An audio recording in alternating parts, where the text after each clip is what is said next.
Many people have asked me, what is defensive driver training? They actually don't know what we do. And so what I thought we'd do today is give you a little bit of an insight into what happens on a defensive driving course. So firstly, you're going to be taken into the classroom and you're going to learn a bunch of stuff that wasn't taught to you as part of the learner driver process.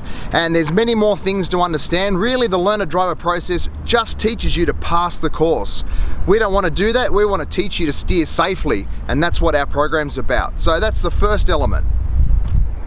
Before we head outside and do our practical driving components, we'll run you through what's called a cabin drill, and that's actually where we set you up behind the wheel the right way. Chances are you've been driving in a wrong driving position, and that can lead to poor health outcomes, can also lead to really bad outcomes if you are ever involved in a crash. Plus, there's a lot of stuff going on here in the cabin that you need to know about, and that's something that we cover in our driving programs. Once we come outside, we're going to move towards doing something called an emergency braking exercise. So we teach you how to use the emergency braking components of your vehicle. So if you've got ABS brakes, we'll teach you how to stop in an efficient way with that. We'll also do that if you don't have ABS brakes and teach you something called cadence braking.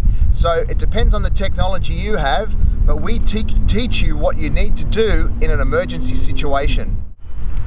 You won't damage your vehicle. We use these soft plastic traffic cones out on our driving courses, and that means that if you hit one, you've had a crash, but you don't do any damage to your vehicle. Unlike out on the main road where you could crash, damage your vehicle and damage yourself. So that's the worst that can happen here today. Now, one thing also that you want to understand is what we do beyond the emergency stop, which is our accident avoidance. Now, the reason we use accident avoidance is if a child or a human being comes out in front of you and you want to avoid killing them, which is your responsibility as a driver. So we teach you how to do that. It's very difficult if you aren't trained, because you get what's called target fixation, and we'll train you how to do that, and it's not until you actually physically do it that you can comprehend it and then actually apply it out in the real world.